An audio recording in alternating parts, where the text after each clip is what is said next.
বিসমিল্লাহির রহমানির রহিম। আসসালামু আলাইকুম। লিটাস রেসিপিতে সবাইকে স্বাগতম।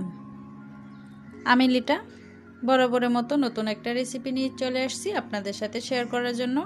আশা করি আমার আজকের এই রেসিপিটা ভালো লাগবে। আমার আজকের রেসিপি হচ্ছে নাপা শাক। আর এই নাপা শাকের ঝোলও খাওয়া যায় অথবা ভাজিও খাওয়া যায়।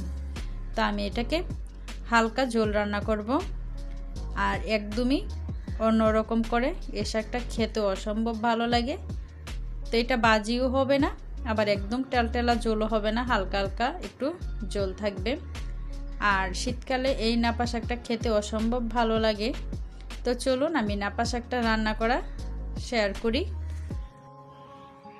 তো নাপা শাকটা রান্না করার জন্য আমার প্রথমেই লাগবে হচ্ছে নাপা শাক।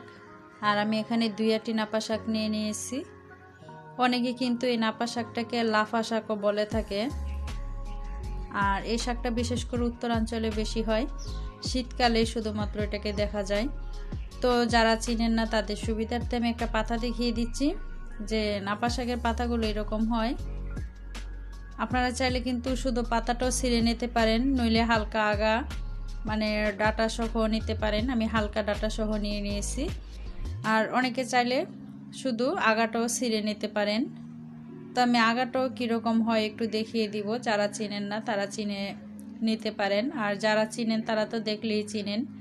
তো এরকম আগাসহ নিতে পারেন। এই আগাটাও কিন্তু একদম গলে যায়।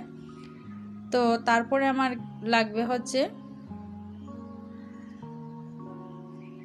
এখানে পেঁয়াজ কুচি নিয়ে নিয়েছি। আমার একটা পেঁয়াজ কুচি লাগবে। আর 3 কোয়া রসুন কুচি করে নিয়ে নিয়েছি। স্বাদ মতো লবণ, কিছু ধনেপাতা কুচি, আর হচ্ছে স্বাদ মতো লাগবে হচ্ছে আমার কাঁচামরিচ। এটা যার যার পছন্দ মতো, যে যতটুকু জাল খাবে।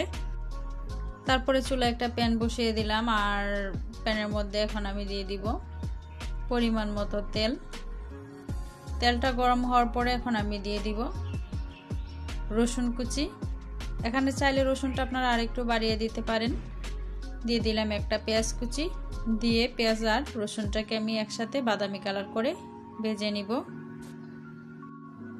যারা কখনো এই নাপা শাকটা ট্রাই করেননি, আমার অনুরোধ রইল তারা একবার হলেও এই নাপা শাকটা ট্রাই করবেন।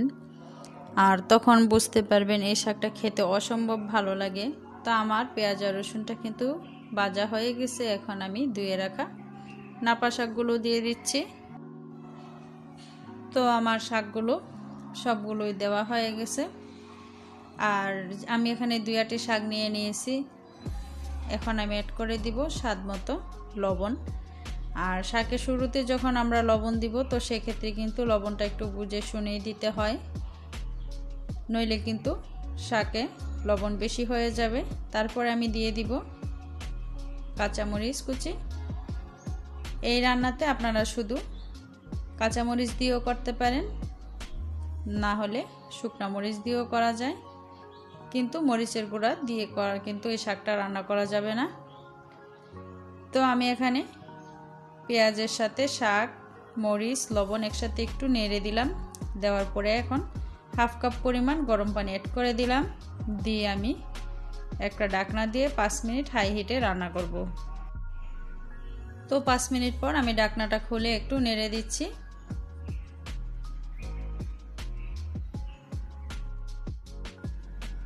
তো আমার শাকটার মধ্যে এখন আমি অ্যাড করে দিলাম কিছু ধনেপাতা কুচি। ধনেপাতাটা দিয়ে আমি চুলার আঁচটা হাই হিটে রেখেই আবারও 2 মিনিটের জন্য ঢাকনাটা দিয়ে দিব। তো 2 মিনিট পরে আমি ফেরত আসতেছি আর এসে দেখাচ্ছি যে আমার শাক রান্নাটা হয়ে গেছে এবং কতটা সুন্দর হয়েছে। তো চুলার আঁচটা হাই হিটে থাকার ফলে কিন্তু শাকের কালারটাও খুবই সুন্দর রয়েছে। তো অবশ্যই চেষ্টা করবেন শাক রান্নার সময় চুলার আঁচটা একদম হাই হিটে রাখার জন্য। আমার শাক রান্না কমপ্লিট। আমি একটা বাটিতে সার্ভ করে নিয়েছি। তো এখনও যারা নাপা শাকটা খাননি প্লিজ একবার হলেও ট্রাই করবেন। এই শাকটা খেতে আসলে অসম্ভব ভালো লাগে। তো সবাই ভালো থাকেন আর সুস্থ থাকেন। ইনশাল্লাহ নতুন কোনো রেসিপি নিয়ে চলে আসব আপনাদের সাথে শেয়ার করার জন্য। সেই পর্যন্ত সবার সুস্থতা কামনা করি। আল্লাহ হাফেজ। আসসালামু আলাইকুম।